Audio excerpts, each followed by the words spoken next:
हिंगोलीत राष्ट्रवादी काँग्रेसतर्फे भव्य जिल्हाधिकारी कार्यालयावर आक्रोश मोर्चा काढण्यात आला।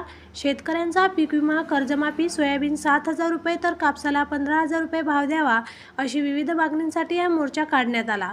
यावेळी माजी मंत्री जयप्रकाश दांडेगावकर, राष्ट्रवादी काँग्रेस जिल्हा अध्यक्ष दिलीप चव्हाण, हिंगोली विधानसभा अध्यक्ष बंडूभाऊ मुटकुळे, माजी जिल्हा परिषद सदस्य अनिल पतंगे, तालुका अध्यक्ष माधव कोरडे यांच्यासह मोठ्या संख्येने शेतकरी बांधव उपस्थित होते।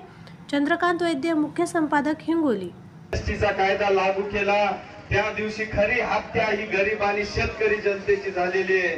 याचं कारण असं आहे की ज्या दिवशी जीएसटी कायदा लागू झाला त्या दिवशी प्रत्येक औषधी असो का खत असो किंवा शेती लगतचे जेवढे काही अवजार असो यांना 18 ते 28% पर्यंत नफा हा फक्त शेतकऱ्याचा हा शासनाला जाते आणि कंपन्या असो किंवा चिल्लर व्यापारी असो त्यांना फक्त 5% मिळतंय। याचा अर्थ असा निघतो की सगळ्यात मोठा जर जीएसटीचा फटका बसला असेल तो फक्त सर्वसामान्य आणि शेतकरी बांधवांना भेटलो। मित्र, या जीएसटी पेक्षा या तो शोले पिक्चर मधला गब्बर टॅक्स भरा, कमीत कमी तो त्या रे।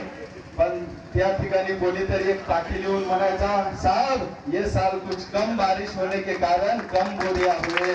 मित्रों, ते गब्बर तरी सुद्धा पिकल्याच्या नंतर टॅक्स वसूल करायचा। या सरकारनं पिकायच्या अगोदरच टॅक्स वसूल करणं सुरू केला। मित्रों, तुम्ही बघितलं का आपण एवढ्या मोठ्या काळजावर गोटा ठेवून पेरणी करत असतो पण त्या